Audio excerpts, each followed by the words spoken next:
قرآن مجید میں اللہ تعالیٰ نے تجسس سے منع کیا ہے، ٹوہ میں لگنے سے منع کیا ہے، اور قرآن و سنت میں اگر کسی کے گناہ پر آپ مطلع ہو گئے تو اس پہ پردہ ڈالنے کا حکم دیا گیا ہے، اس کو نمایاں کرنے اور پھیلانے کی آپ کو شریعت میں اجازت نہیں ہے۔ دیکھو، دو قسم کے گناہ گار ہوتے ہیں، ایک وہ جو چھپ کے کر رہا ہے، اور ایک وہ جو ساری دنیا کو دکھا رہا ہے، بتا رہا ہے۔ جو ساری دنیا کو دکھا کے گناہ کر رہا ہے وہ تو اپنے گناہ کو خود ہی اس نے ظاہر کر دیا نا، اس کو برا بھلا کہا جائے گا، اس پہ لان تان کی جائے گی، اس کو بدنام بھی کیا جائے گا، کیونکہ وہ اپنی عزت خود ہی نہیں کروا رہا تو دوسرے کیوں اس کی عزت کریں۔ کھلے عام گناہ کر رہے ہوتے ہیں بعض لوگ۔ ایک وہ ہے جو بند کمرے میں، کسی ہوٹل میں کہیں چھپ کے کوئی برائی کر رہا ہے، زنا کر رہا ہے، فحش ویڈیوز دیکھ رہا ہے، یا کوئی بھی جرم کر رہا ہے، تو یہ جرم ہے، جرم کو کبھی بھی اس کی تعریف نہیں کی جائے گی۔ اللہ کہتے ہیں جو بھی جرم کر رہا ہے نا، ان قریب اس کو اس کی سزا ملے گی، چاہے بند کمرے میں کر رہا ہو یا کھلے عام کر رہا ہو، اللہ نہیں چھوڑے گا۔ قرآن کہتا ہے ظاہری گناہوں کو بھی چھوڑ دو، چھپے ہوئے گناہوں کو بھی چھوڑ دو، بند کمرے میں بھی گناہ مت کرو۔ لیکن خوب سمجھ لو، جو بند کمرے میں گناہ کر رہا ہے وہ بھی گناہ گار ہے، لیکن اگر وہ بند کمرے میں کر رہا ہے، وہ چھپانا چاہتا ہے نا اپنے اس جرم کو، وہ نہیں آپ نے خفیہ کیمرہ لگا کے اس کے گناہ کو ایکسپوز کر دیا، تو آپ ڈبل مجرم ہیں۔ ایک تجسس کہ آپ کسی کی ٹوہ میں کیوں لگے، کیوں آپ نے کیمرہ لگایا بھائی وہاں پہ، آپ کو کس نے اجازت دی ہے کسی کی پرائیویسی میں گھسنے کی۔ نمبر دو، شریعت نے حکم دیا تھا جو گناہ کو چھپانے کی کوشش کر رہا ہے تو تم بھی اس کے گناہ پہ پردہ ڈالو۔ آپ نے وہ پردہ اٹھایا کیوں؟ تو اس پہ قسم اٹھائی جا سکتی ہے کہ جو چھپ کے گناہ کر رہا ہے وہ گناہ گار، جو اس کی ٹوہ میں لگا رہا ہے وہ اس سے زیادہ بڑا گناہ گار، اور جو اس کے گناہ کو لوگوں کے سامنے شیئر کر رہا ہے، پھیلا رہا ہے، وہ اس سے بھی بڑا گناہ گار ہے۔ عین ممکن ہے جس نے چھپ کے گناہ کیا توبہ کرے، اس کی بخشش ہو جائے، لیکن جس نے اس گناہ کو پھیلایا ہے اس بات کا زیادہ امکان ہے کہ اس کی بخشش نہ ہو۔ سمجھ میں نہیں آ رہی میرا خیال ہے بات؟ میں حیران ہوتا ہوں کہ یار خفیہ ویڈیوز لیک ہوتی ہیں، جس کی ویڈیو لیک ہوئی ہے اس کو تو گالیاں دی جا رہی ہوتی ہیں، جو ویڈیو لیک کر رہا ہے اسے کوئی ایک لفظ بھی برا بھلا کہنے کے لیے تیار نہیں ہوتا۔ او بھائی، اس سے بڑا مجرم تو یہ ہے۔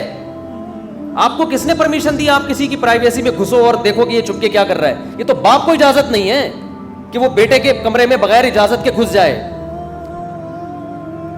اگر آپ کو خطرہ ہے نا کہ آپ کا بیٹا بند کمرے میں فحش ویڈیو دیکھتا ہے تو آپ بیٹے کو بتا دیں کہ بیٹا اندر سے کنڈی لگانے کی آپ کو اجازت نہیں ہے، تو پہلے اطلاع دے دیں کہ میں اچانک آؤں گا، پھر آپ جا سکتے ہیں تاکہ وہ ہوشیار ہو جائے۔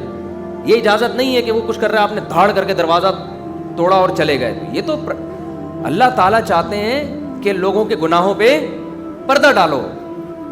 تو جب باپ کو اجازت نہیں ہے، آپ نے بیٹے کا موبائل چیک کرنا ہے، ایک دفعہ اطلاع دے دیں کہ بیٹا میں تمہارا موبائل ہمیشہ چیک کروں گا کیونکہ میرے ذمہ ہے تمہاری تربیت، پھر آپ اس کا موبائل چیک کریں۔ آپ اس کو بتا دیں کہ تم کمرے میں کیا دیکھتے ہو میں چیک کروں گا، میں ہسٹری چیک کروں گا، تو بتا دیں پھر صحیح ہے۔ اور یہ کام بھی صرف باپ کرے گا، ہر ایک کو اس کی اجازت نہیں ہے۔ پھر باپ نے بھی اگر کچھ دیکھ لیا نا بیٹا کچھ کر رہا ہے تو باپ کو بھی پرمیشن نہیں ہے کہ وہ بیٹے کی ماں کے ساتھ بھی شیئر کرے یا لوگوں کے سامنے جا کے اس کو بتانا شروع کر دے۔ بعض خواتین بتاتی ہیں کہ ہم نے اپنے میاں کو دیکھا بند کمرے میں فحش فلم دیکھ رہا ہے، میں تو غصے میں آ گئی، میرا تو یہ، اور میں نے اپنے بھائی کو سب سے پہلے فون کر کے بتایا۔ میں نے کہا جب آپ نے بتا دیا تو اب ہم سے کیا مشورہ لے رہی ہو آپ؟